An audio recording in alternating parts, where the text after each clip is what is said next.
Di balik kilau peradaban manusia tersembunyi kisah-kisah kelam tentang kota-kota yang pernah berjaya, namun kini tinggal puing. 5 nama terukir dalam sejarah bukan karena kejayaannya, melainkan karena kehancurannya yang spektakuler. Kota-kota ini, yang konon dikutuk oleh Sang Pencipta, menjadi pengingat abadi akan batas antara kehendak manusia dan murka ilahi. Dari debu dan abu, kisah mereka berbisik, memperingatkan generasi mendatang tentang harga yang harus dibayar atas pembangkangan dan dosa. Mari kita telusuri jejak kota terkutuk ini, yang nasibnya telah diputuskan oleh tangan Tuhan sendiri. 1. Pompei.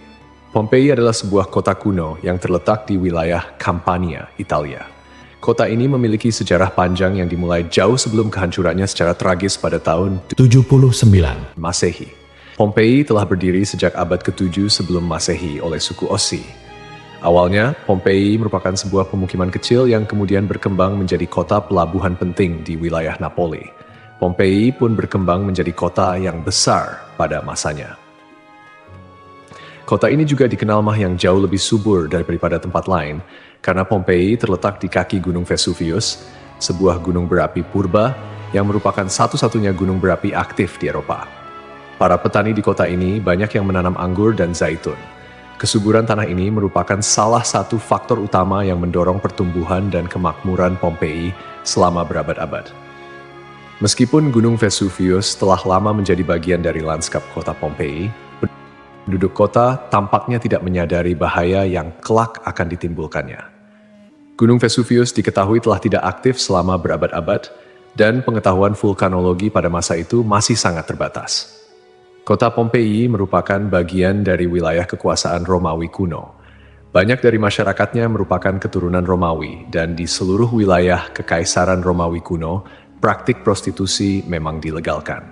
Namun Pompei menawarkan sesuatu yang lebih. Diperkirakan ada 35 rumah bordil yang tersebar di kota ini, jumlah yang tergolong banyak mengingat Pompei hanya seluas 12 km² dengan populasi sekitar 11.000 orang. Untuk menuju rumah bordil, jalanan di Pompei diberi petunjuk arah berupa pahatan falus alat kelamin laki-laki, sebuah tanda untuk membantu orang asing yang mungkin mabuk berat atau tidak bisa berbicara bahasa lokal. Praktik prostitusi biasanya dilakukan oleh para budak yang memasang tarif sangat murah. Bahkan tarif di Pompei jauh lebih murah daripada di wilayah Kekaisaran Romawi lainnya. Dengan membayar setara harga seperempat gelas anggur, setiap laki-laki yang datang ke Pompei sudah bisa memesan pelacur. Pada salah satu dinding aula, ditemukan tulisan yang artinya, "Jika Anda mencari pelukan manis di kota ini, semua gadis di sini tersedia." Hubungan seksual yang diwajarkan tidak hanya terjadi antara laki-laki dan perempuan saja. Penemuan grafiti menunjukkan bahwa homoseksual dan pemerkosaan anak juga menjadi hal yang biasa di Pompei.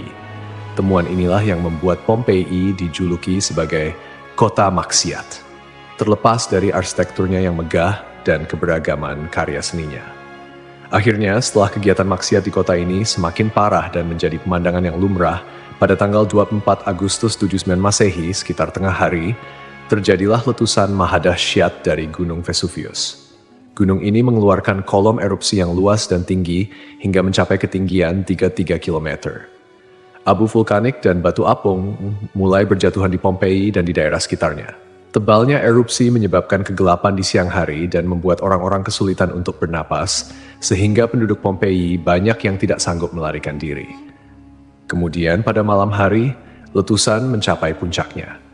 Serangkaian awan panas yang mematikan mulai menyapu kota dengan kecepatan tinggi dan membunuh siapapun di kota tersebut. Meskipun sulit untuk memastikan jumlah korban jiwa yang tepat, diperkirakan ada sekitar 2.000 orang yang tewas di kota Pompei, meskipun banyak juga yang berhasil melarikan diri pada tahap awal erupsi. Namun, mereka yang tak tinggal atau terlambat melarikan diri menghadapi nasib yang sangat mengerikan. Kota maksiat ini hancur lebur bersama 500 tahun. Setelah sekian lama, Pompei ditemukan kembali pada abad ke-18 dan penggalian yang dilakukan mengungkapkan banyak artefak serta mumi-mumi yang terkubur di bawah abu vulkanik. Pompei kini menjadi simbol peringatan akan bahaya dari keangkuhan dan dosa manusia.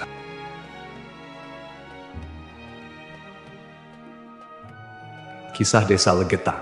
Pada suatu hari di desa Legetang, warga melihat banyak binatang liar berkeliaran di sekitar jalan desa. Binatang-binatang ini, seperti monyet, kera, babi hutan, dan lainnya, bukan berasal dari daerah tersebut.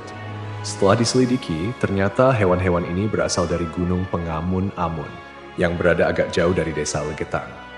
Kejadian ini membuat warga khawatir dan mereka bermusyawarah untuk menyikapinya. Mereka menyimpulkan bahwa turunnya hewan-hewan dari gunung adalah pertanda akan terjadinya musibah besar. Kepercayaan lokal yang menyatakan bahwa hewan bisa merasakan bencana sebelum terjadi mendorong warga desa Legetang untuk bertindak cepat. Mereka memutuskan untuk kerja bakti membuat parit di lembah Gunung Pengamun-Amun sebagai upaya antisipasi bencana, khususnya longsor. Desa Legetang terletak di dataran tinggi Dieng, Kecamatan Batur, Kabupaten Banjarnegara, Jawa Tengah. Desa ini dikenal dengan tanahnya yang sangat subur, bahkan lebih subur dibandingkan desa-desa lainnya di sekitarnya. Sebagai contoh, jika semangka yang ditanam di desa lain hanya mencapai berat sekitar 6 kg, semangka yang ditanam di Legetang bisa mencapai 10 hingga 12 kg. Setelah parit selesai dibuat, kehidupan di desa kembali normal. Desa Legetang adalah desa yang makmur, hanya sedikit orang miskin di sana. Banyak saudagar kaya yang hidup mewah dan uang sering dihamburkan untuk hiburan. Setiap malam, mereka sering berjudi dan mengadakan berbagai hiburan yang tidak pantas, seperti kesenian lengger yang kadang berujung pada tindakan asusila. Kesenian ini yang hanya dilakukan di desa tersebut menjadi simbol betapa jauhnya masyarakat desa ini dari nilai-nilai agama dan moral. Kehidupan malam di desa Legetang. Setiap malam, penduduk desa Legetang terlibat dalam berbagai bentuk kemaksiatan, termasuk perjudian, mabuk-mabukan, dan seks bebas. Mereka yang tidak terlibat dalam perilaku ini tampaknya membiarkannya, seolah-olah itu adalah hal yang wajar. Beberapa sumber melaporkan bahwa tingkat kemaksiatan di desa ini sangat tinggi dengan beberapa laporan ekstrem seperti hubungan seksual antara anak dan ibu kandung. Desa Legetang mengalami hujan yang sangat lebat. Cuaca ekstrem ini disertai dengan petir yang menyambar-nyambar dan suara guntur yang menggelegar di langit yang gelap. Tiba-tiba, terdengar suara ledakan yang sangat keras yang dapat didengar hingga ke desa-desa di sekitarnya. Bukan paginya, setelah badai reda, penduduk desa-desa tetangga terkejut mendapati bahwa desa Legetang telah tertimbun tanah dari puncak Gunung Pengamun-Amun. Bencana ini menyebabkan sekitar 332 penduduk asli dan 19 orang dari desa lain meninggal dunia. Secara logika, sulit untuk memahami bagaimana desa Legetang bisa tertimpa longsoran dari puncak gunung yang jauh dan terpisah oleh lembah serta perkebunan. Penduduk desa telah membuat parit sebagai antisipasi terhadap longsor, tetapi bencana ini tampaknya melibatkan fenomena yang tidak bisa dijelaskan dengan mudah. Ada yang berpendapat bahwa kejadian ini adalah azab dari Allah karena tidak dapat dipahami secara rasional. Ashabul Ras. Ashabul Ras adalah sebuah kaum yang hidup pada zaman dahulu. Kisah mereka disebutkan dalam Al-Quran sebagai salah satu kaum yang mendapat azab dari Allah Subhanahu wa Ta'ala. Nama Ashabul Ras secara harfiah berarti penghuni sumur atau pemilik sumur. Mereka tinggal di sebuah wilayah yang kini diperkirakan berada di antara Yamamah dan Hadramaut di Jazirah Arab. Kehidupan Ashabul Ras sangat bergantung pada sebuah sumur besar yang menjadi sumber air utama. Tidak hanya menjadi pusat kehidupan, tetapi juga menjadi simbol kemakmuran dan identitas kaum tersebut. Mereka membangun peradaban yang cukup maju di sekitar sumur ini dengan pertanian dan peternakan sebagai mata pencaharian utama. Namun, meskipun telah diberi nikmat berupa sumber air yang melimpah, Ashabul Ras justru menyalahgunakan anugerah tersebut.